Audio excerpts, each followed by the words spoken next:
What's up, guys? My name's Cam. And my name is Joel, and welcome to another episode of Sports from Gutter, where we're talking sports stuff.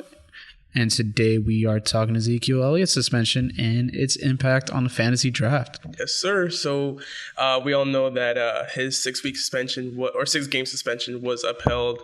I expected it, honestly. I feel like they're trying to teach him a lesson. I definitely feel like he's going to learn from this. In fantasy, I definitely have him. He's supposed to be like RB1 for sure. Like, everybody starts him. He's guaranteed 15 points a game. So, from this point, since it's a 6-game ban, they're allowing him, I think it was posted after 4 p.m. Mm-hmm. So he's able to play week 1 against the Giants, I believe, right? Yeah. So, I have him, but I believe I'm going to trade him specifically because since it's a 6-game suspension, he'll play week 1. It's against the Giants defense. Which is not like an easy defense. Exactly. Yeah. So it's not worth it, honestly. So I'm going to trade him since he's not going to be back all the way until week 9. It's not somebody you can really depend on. He can maybe be a turnaround factor for somebody who's not doing good from weeks 1 through 8. Mm-hmm. But for me, I'm pretty confident going into this that I'm going to be fine without him, honestly. So what I'm hoping for is, and the trade was actually approved. So if Joel can shoot it down, that's the only way it could not go. So I can actually shoot down the trade? Yeah, you could vote against it. Oh, that's so weird.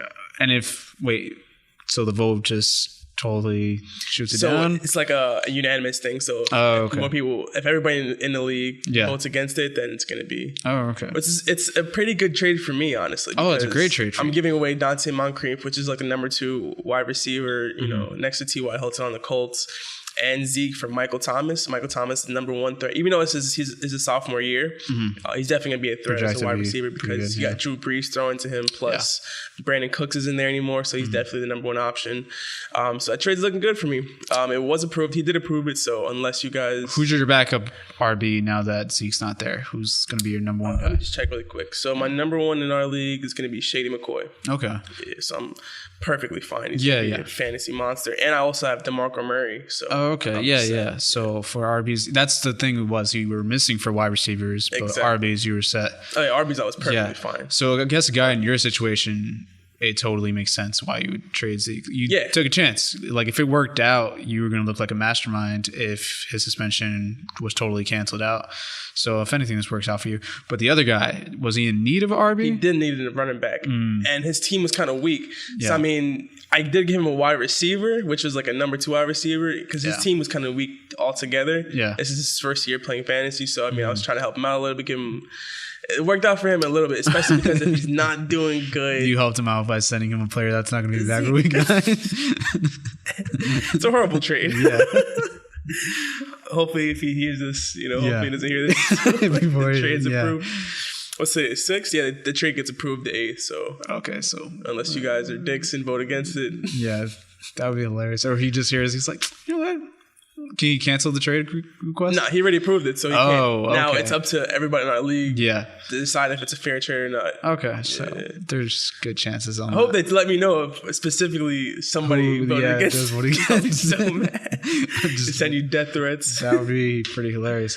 So I guess there's someone in your situation. This makes total sense. For him, it looks bad. Week 9, that's pretty far away. I don't know. You're more seasoned in the fantasy stuff, so tell me week 9, what's it usually looking like? I'm pretty sure teams. Week 9, it's more than halfway through the season, so you're already gearing up because the playoffs start about week 15. Week 15, I think it is. Yeah, week 15 for fantasy. Yeah. Okay. Around there. So by week 9, you're already you're set. You have all your sleepers, people who you feel are going to do amazing, but they're not on everybody else's radar kind of thing. Yeah. So you kind of already know where you're going and who you're going to have, who's going to be your main running backs and everything like that. So like I said, Zeke, I would have loved to keep him if it wasn't all the way, if it was appealed. Mm-hmm. If they reduced the sentence. You said sentence last time, sentence. His suspension for maybe 2 games less than what it was supposed to be, like 4-game suspension or something like that, I may have held on to him. But the fact that I'm not going to see him all the way until week 9, that other guy can have him, honestly. Yeah, that seems so far away, too, when you think about it. That's like pretty much 2 months. Yeah, exactly. And next week, or next episode, we'll definitely have, all of our picks up and everything like that. But for right now, I definitely feel like I'm pretty confident in my team, honestly. I'm liking my team. Yeah, we're a really good team. You're very strong. Very, very strong team. For the first time. I tried to get prior junior. Yeah, no, that was totally not happening. Yeah. Somebody was willing to give me Michael Thomas, which is incredible because you weren't willing to give me prior, and somebody gave you Michael Thomas. So it worked out for me. Yeah, that's someone, hopefully he regrets that decision pretty soon. So first game back for Zeke when he goes against the Giants. What are your projections for him? Do you think he's going to try to go all out, or do you think he's going to be like, I don't really care? See, the other thing is, in fantasy, because he's definitely clear to play, but in fantasy they still have him as not active. Yeah. I want to double check that actually, because they might have updated that.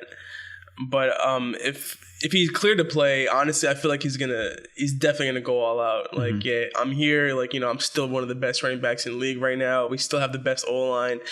I'm going to crush the Giants defense, even though they're one of the best run defenses in the league. They have Jason Pierre-Paul. Has he been able to... Oh, speaking of Jason Pierre-Paul, I think there was like a Madden glitch where they gave him all 5 fingers by accident. What? Yeah, I don't know. It's a super weird glitch. That's hilarious. But he's been allowed to practice this whole time, right? I'm guessing? I would assume so. I would assume so, too, right? Because I can't remember. Was Brady allowed to practice? Brady, I think he might have been allowed to, but from what I saw, he was like on vacation and stuff like that. So it might not be. It could be that. It also could be just Tom Brady. Like, I'm the best there is. Yeah, but he doesn't strike me as that kind of person. Like, he's usually the hard worker kind of guy. Like, he'll be there. He's definitely known for being the hard worker kind of guy. But I mean, from what it looks like so far, I haven't really seen videos of like Zeke practicing or anything. Yeah, that's what I was gonna say. It could be like that. He's just not allowed to practice. Like, he's not going to be in A1 condition. Yep. We could see that. I mean, I'm sure he's gonna.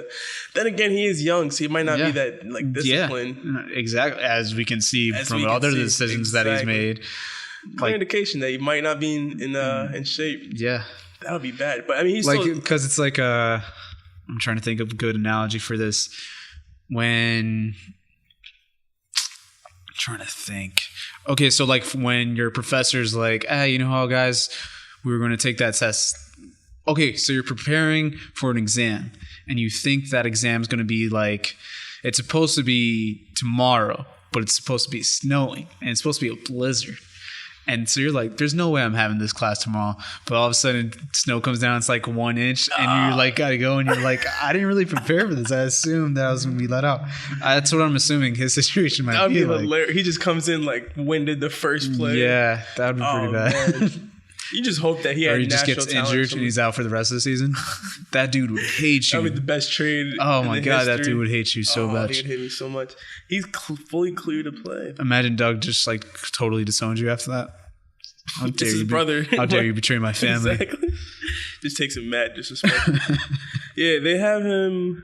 Let's see. I want to see what they said. Okay, so Ezekiel Elliott will have a week 1 matchup against the Giants, as he's been cleared to play week 1 before suspension takes effect in week 2, and he'll be a top running back option as always with an expected workload that's very heavy. Yeah. So pretty much, it's exactly what we're saying. It's Zeke, so our expectations, of course, going to be high, but then it's just not looking good for him because of what you said. He might not be in shape, and also he's playing the Giants. So yeah, and for the Cowboys, do you think that they should go with like how they normally would if Zeke was there, or they should start transitioning to he's not going to be for week 2, so let's kind of revolve our game around like what we would do if he wasn't here. The problem with that is that Dak wasn't really going to Bryant, last season that much because, he's a rookie QB. He's not trying to bomb it downfield immediately and get a bunch of picks. He was pretty smart the way he did it. He was just throwing to, what's the tight end? Witten? Yeah, he was throwing to Jason Witten. He was throwing to Jason Witten, and he was just handing it off to Zeke. So, it made him look like a really good quarterback, especially he had that good O-line to help him also. But he's going to have to be more heavily dependent on Dez now that he doesn't have Zeke. And that's going to be a lot more risky. And he's going to have, I feel like, some of his credibility. And we're going to see him exposed kind of this season. Yeah, this is definitely pretty bad for him because Hughes already had a lot more pressures. Like, is he going to get that sophomore, like, slump kind of thing? Or, was it a jinx?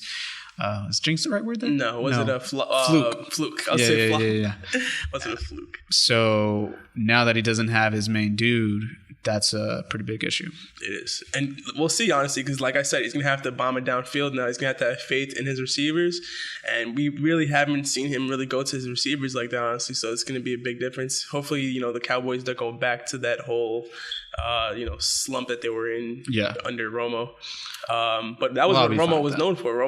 He was able to get, to Dez. It was that was his main guy. So, I'm pretty sure Dez is talking to Dak right now, like, yo, listen, like, we're going to have to do this. We're going to have to do this.